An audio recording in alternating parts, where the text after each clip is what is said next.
I speak to you for the first time as Prime Minister in a solemn hour for the life of our country, of our empire, of our allies, and above all, of the cause of freedom.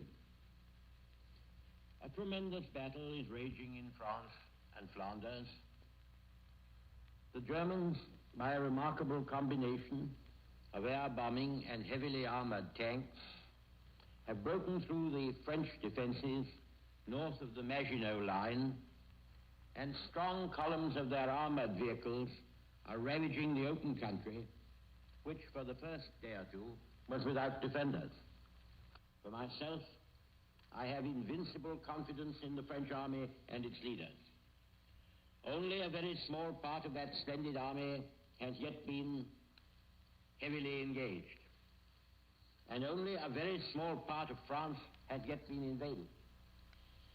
There is good evidence to show that practically the whole of the specialized and mechanized forces of the enemy have been already thrown into the battle, and we know that very heavy losses have been inflicted upon them.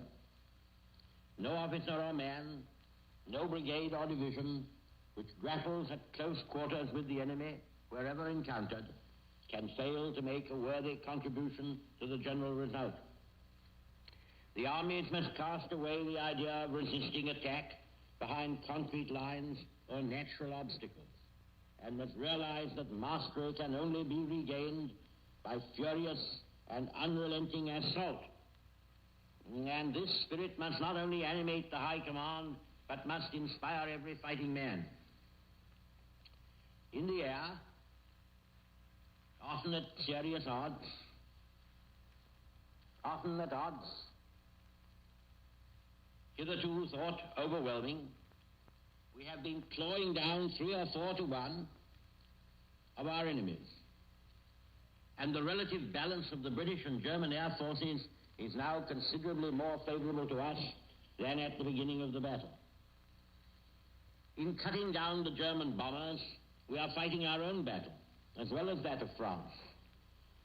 My confidence in our ability to fight it out to the finish with the German Air Force has been strengthened by the fierce encounters which have taken place and are taking place.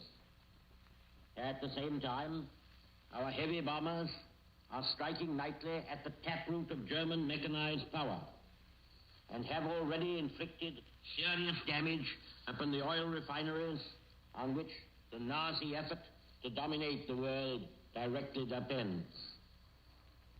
We must expect that as soon as stability is reached on the Western Front, the bulk of that hideous apparatus of aggression which dashed Holland into ruin and slavery in a few days will be turned upon us.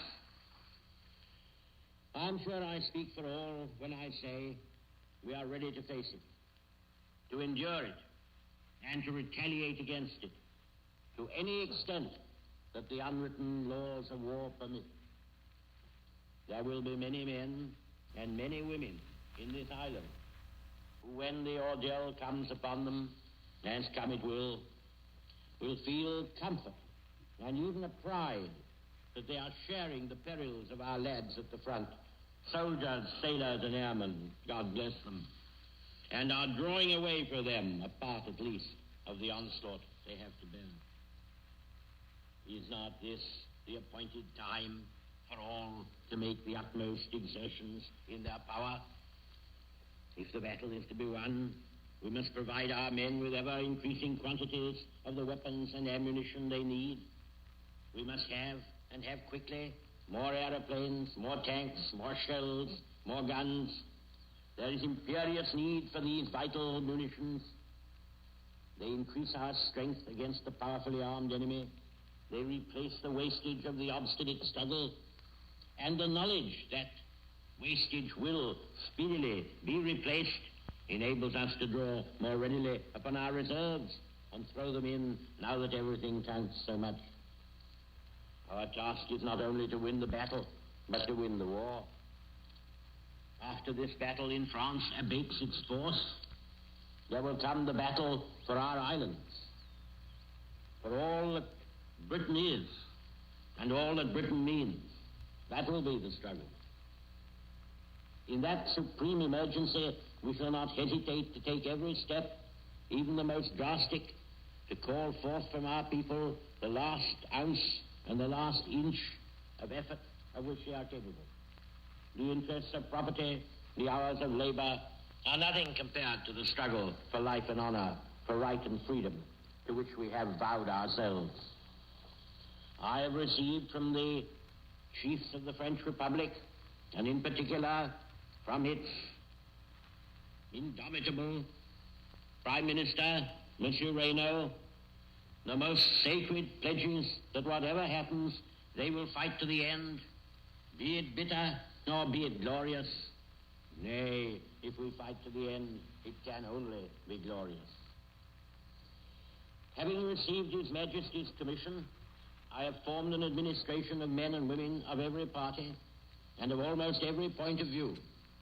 We have differed and quarreled in the past, but now one bond unites us all, to wage war until victory is won, and never to surrender ourselves to servitude and shame, whatever the cost and the agony may be. If this is one of the most awe-striking periods in the long history of France and Britain, it is also, beyond doubt, the most sublime.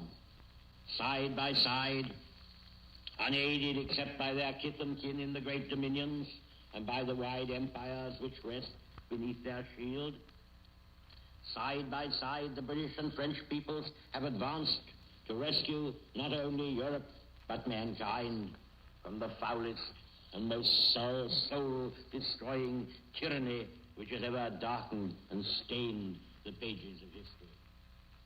Behind them, behind us, behind the armies and fleets of Britain and France, gather a group of shattered states and bludgeoned races, the Czechs, the Poles, the Norwegians, the Danes, the Dutch, the Belgians, upon all of whom the long night of barbarism will descend, unbroken even by a star of hope, unless we conquer, as conquer we must, as conquer we shall.